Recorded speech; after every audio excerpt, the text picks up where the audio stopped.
माननीय अध्यक्ष जी,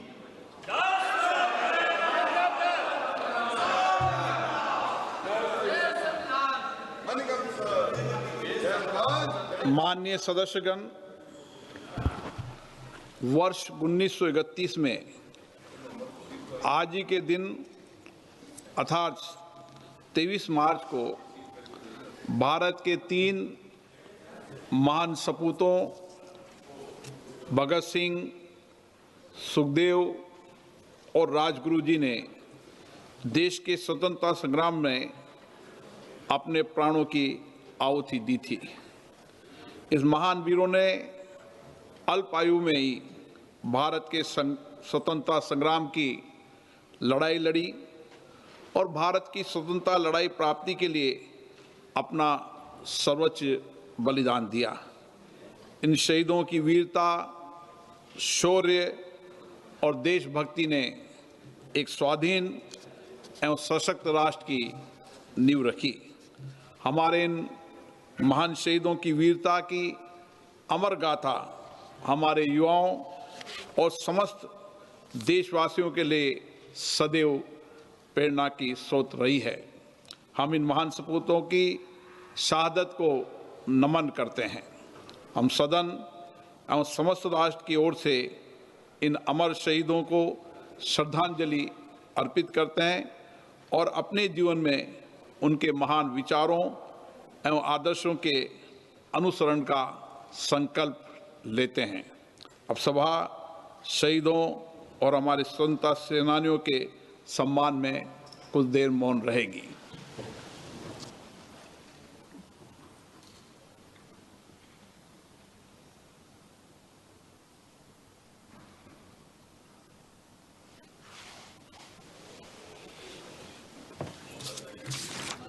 प्रश्नकाल प्रश्न संख्या 421 Shri Rajmohan उन्नीथान।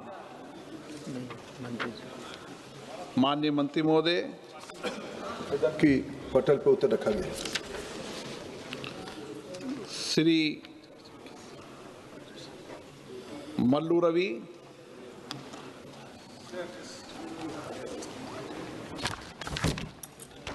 Thank you, sir, for giving me chance to ask the supplementary. Sir, will the Minister of Education be pleased to state whether any of the universities from the state of Telangana have been shortlisted or under consideration for recognition as global education hub institutions? Speaker sir, the question is something different, and Honorable Minister has specific question on whether any university has been identified in Telangana. Sir, today the question is something else. Shri Vishnudutt Sharma. माननीय अध्यक्ष महोदय, मैं आपके माध्यम से माननीय मंत्री जी से अनुरोध करना चाहता हूं कि खजुराहो बुंदेलखंड का केंद्र है और उच्च शिक्षा विस्तार के क्षेत्रीय समानता को सुदृढ़ करने के माध्यम के लिए मैं माननीय मंत्री महोदय से अनुरोध करना चाहता हूं कि माननीय प्रधानमंत्री जी का बुंदेलखंड की जनता पर फोकस है और उन बुंदेलखंड के विकास के लिए वो लगातार प्रतिबद्ध हैं और लगातार बुंदेलखंड की प्रगति आगे देश के अंदर बढ़ रही है। लेकिन उच्च शिक्षा का कोई बड़ा केंद्र नहीं होने के कारण खजुराहो बुंदेलखंड का एजुकेशन का हब बन सकता है। मैं माननीय मंत्री महोदय से अनुरोध करना चाहता हूं कि NIT से लेकर ऐसे कोई उच्च शिक्षा संस्थान की स्थापना अगर खजुराहो के अंदर योजना है या ऐसी योजना हो सकती है तो वहां के युवाओं के लिए, वहां की जनता के लिए एक बड़ा अवसर मिलेगा। यही मैं आपके माध्यम से अनुरोध करना चाहता हूं। स्पीकर साहब, आदरणीय सदस्य ने एक बुंदेलखंड स्पेसिफिक एक प्रश्न पूछा है, लेकिन ये प्रश्न के जो मूल प्रश्न में जो तृतीय प्रश्न है कि रीजनल इक्विटी के बारे में उच्च शिक्षा में क्या योजना है, मैं एक विस्तृत उत्तर रखा गया है। पिछले 14 के बाद कितने IIT, IIIT, आइजर, IIM, central university, NIT और एम्स खोला गया है, इसमें उत्तर में रखा गया है। अनेक प्रकार की PM उषा स्वयं पोर्टल में, स्वयं प्लेटफॉर्म पे 40% तक क्रेडिट के माध्यम से ऑनलाइन क्रेडिट उपलब्ध करने का व्यवस्था और रिसर्च पार्क जैसे देश भर में अनेक इलाका में योजना बनाई गई है। स्पेसिफिक बुंदेलखंड के बारे में मैं आदरणीय सदस्य से चर्चा कर सकता हूँ। Shrimati T Sumati. Thank you very much, Honorable Speaker, sir. Sir, this question is regarding the Central Institute of Classical Tamil. Though it may not be related directly to the question asked, I have a request to Honorable Minister, sir, through you to make. The Central Institute of Classical Tamil in Chennai has only one permanent faculty position and just 3 permanent non-teaching staff, sir. This has been acknowledged by the Parliamentary Standing Committee of Education as well. Such acute vacancies can affect academic research, teaching capacity and institutional functioning.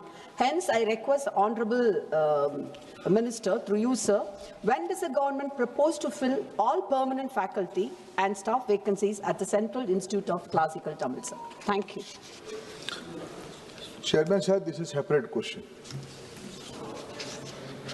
Question number 422. Sri Matheshwaran V.S. 422. माननीय मंत्री महोदय। Answer is laid on the table, sir. Shrimati D Punyadeshwari ji. Sir, I have requested for a supplement for 424, sir. इसमें नहीं पूछना चाहते आप? नहीं, 424 से सर, चौथी प्रश्न। दर्शन सिंह चौधरी। अध्यक्ष महोदय, मैं आपके माध्यम से माननीय मंत्री महोदय से यह पूछना चाहता हूं कि हमारे नरसिंहपुर नर्मदापुरम लोकसभा क्षेत्र में पिछले वर्षों में विभिन्न मदों में के अंतर्गत कुल कितना अनुदान प्रदान